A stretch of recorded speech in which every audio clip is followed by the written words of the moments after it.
The Z press is a really fun overhead press variation, and it's a challenging one because we're taking your legs completely out of the equation, which is going to put more challenge on your core strength and stability, and obviously your posture and alignment.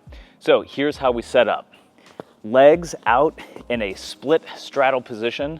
Now, even though the legs aren't going to be contributing to the press, we still want to engage the legs. So I want you to think about tight quads, pulling the toes slightly back. Obviously, your abs are going to be really tight here, and resist any lean back or lean side to side. So when we're using a kettlebell, we're going to use two hands to cheat clean the weight into position. And from here, the pressing mechanics are exactly how they would be in any other kettlebell press variation. So that means our elbow is going to be down, our forearm is going to be mostly vertical, tight grip, tight abs, strong overhead lockout.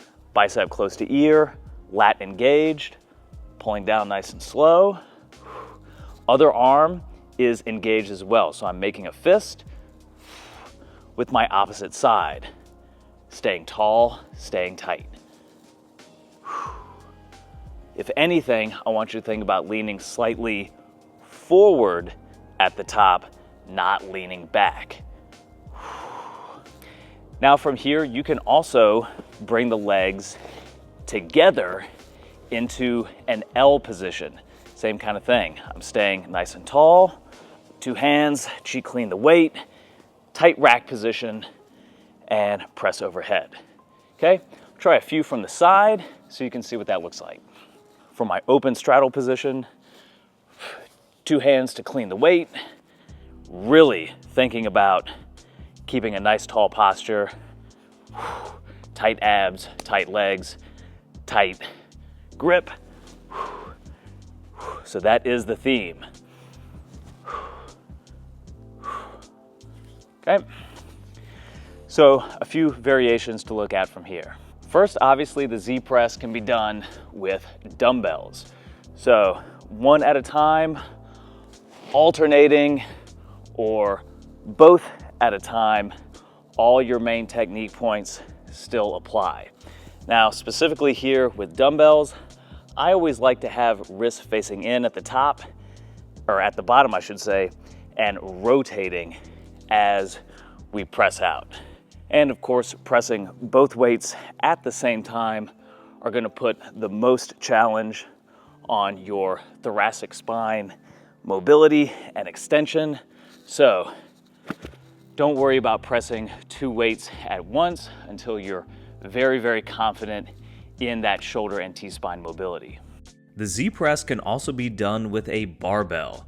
Obviously, start very, very light here, and if possible, perform the Z press in a rack with safety arms so you can place the bar obviously on the rack without having to pick it up off the ground or off your legs. And finally, if your hamstrings, hips, or low back are a little on the stiff side, you can use a little elevation, a weight plate, a yoga block, anything that is safe and secure for you to sit up on to add a little elevation will definitely work here, okay? But apart from that, everything else remains the same, keeping tight legs, tight core, focusing on that good tall posture.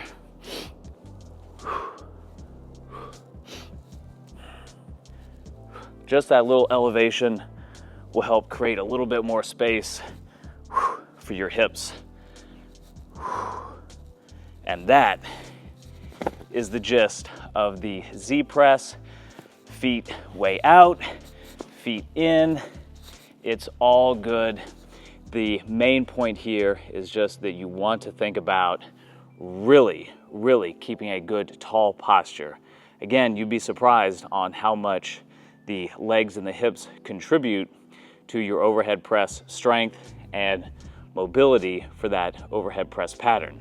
So the Z press will really help you shore up that overhead strength and stability through your abs, your lats, your shoulders, and arms.